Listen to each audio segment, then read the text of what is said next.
One outstanding item in the modernisation of British railways is the new Deltic diesel-electric locomotive. It's reported that over 20 of them, the most powerful of their type in the world, are being ordered, and that they'll haul such famous expresses as the Flying Scotsman and the Elizabethan. What a contrast the clean diesel-electric makes compared with the old, smoky, coal-burning locos.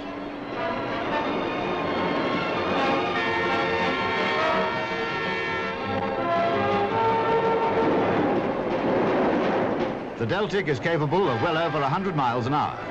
Not going at that speed here, you say? No, it had to slow down so that we could keep up with it in our helicopter. We shall soon be seeing plenty of Deltics. It was the 1960s. Steam locomotive power in the United Kingdom was drawing to a close after 160 years of service to the Crown and the common man. British Rail would follow in the footsteps of the rest of the Western world by modernizing its steam locomotive fleet with diesel and electric locomotives. Unlike the Iron Horse, these new locomotives were easy to work with and maintain, as well as being more eco-friendly to Earth's environment, reducing pollution by a drastic amount. Everyone in England knows that the Deltic locomotive started it all for being the first successful diesel locomotive in the UK to enter revenue service. It's well recognized with its 3,300 horsepower engine and bulldog nose inspired by American diesels. While the Deltic dominated the British Isles, there was another class of diesels that were just as impressive. The Class 40. 200 of these beasts were built between 1958 and 1962 by English Electric to tackle the various freight and passenger trains of British railways. With a maximum strength of 2,000 horsepower generated by a V16 diesel engine, the Class 40's could speed along at 90 miles an hour like a herd of Mustangs galloping along the plains. Despite being prone to many mechanical issues, these locomotives were a success for British railways. But by the 1980s, the 40's became obsolete as newer locomotives took their duties. All of them were retired from revenue service by 1988, leading to most of them being cut up for scrap, while others were neglected after 30 years of service. This would mark an end of an era for these pioneers of British diesel power, until an unexpected event in world history gave a new lease on life for these legendary locomotives.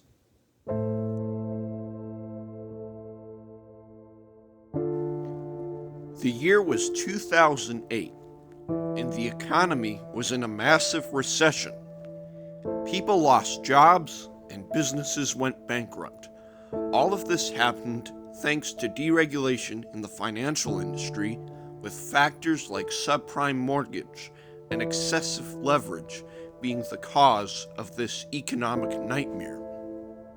Railroads were no exception, having to deal with layoffs, decline in shipment, and reduction of their fleet of locomotives just to make some sort of revenue to keep business afloat. The McNary Railroad was no exception. Already dealing with its high demand of forest products, combined with the ongoing recession, made business more complicated between customers and clerks. The SD-35s did majority of the work, hauling trains from Maverick to the interchange with the Apache Railway at Snowflake, Arizona. Despite being strong, there wasn't enough of them, and money was kind of tight. Chairman of Operations and founder Wallace Fitzgerald was unlike the others. He was creative and a risk-taker who wanted something that did its job even if it was unusual. Fitzgerald was informed by one of his employees that a local British railway company, EWS, had pre-owned locomotives for sale as a possible alternative than buying ones domestically. Seeing this opportunity for a larger fleet of engines, he called the company immediately.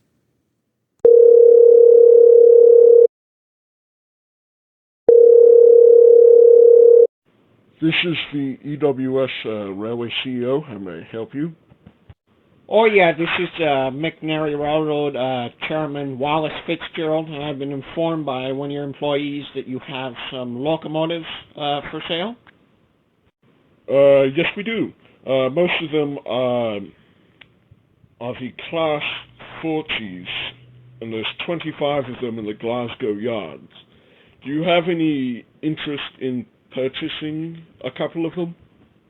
Oh yeah, I plan to buy at least all 25 of them, but since money is tight, can I buy at least maybe, say, 10 of them, and once money's all good, I can buy the other 15? Yes, you can. They're not going anywhere for now, so you can buy some now and get some later. That's totally fine with me. And how much are you selling them for? Selling them? We're practically giving them away. They're roughly about 1,800 pounds each. Which I guess is about $2,000 per locomotive? Yes, sir. $2,000 per locomotive. So you're going to buy 10 of them now and 15 later? Yes, sir. All right. Meet me at the Glasgow station's offices at 2 p.m. Tuesday. Is that okay? Affirmative. And I'll bring the money and my men with. Sounds good. You have a good day, sir. You too.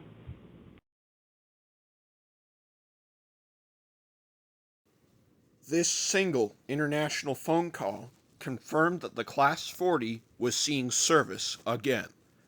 All 25 engines were purchased, with 10 being sent overseas and the remaining 15 on standby just in case Fitzgerald wasn't satisfied with their performance in America.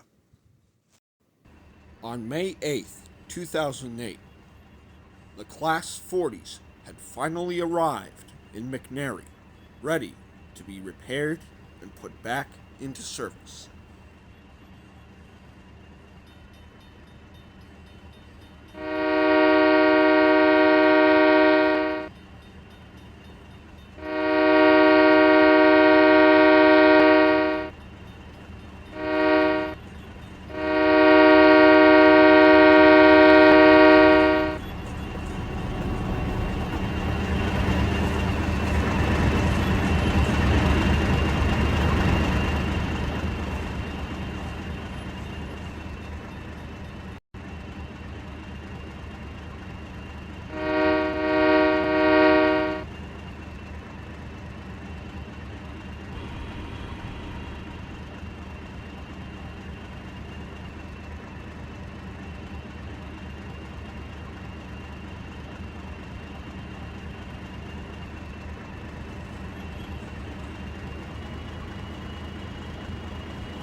Finally, after 2 months of planning, a couple weeks at sea, and multiple ferry moves in places like Richmond, Memphis, Houston, and finally Holbrook, the first 4 of 10 Class 40s have finally made it.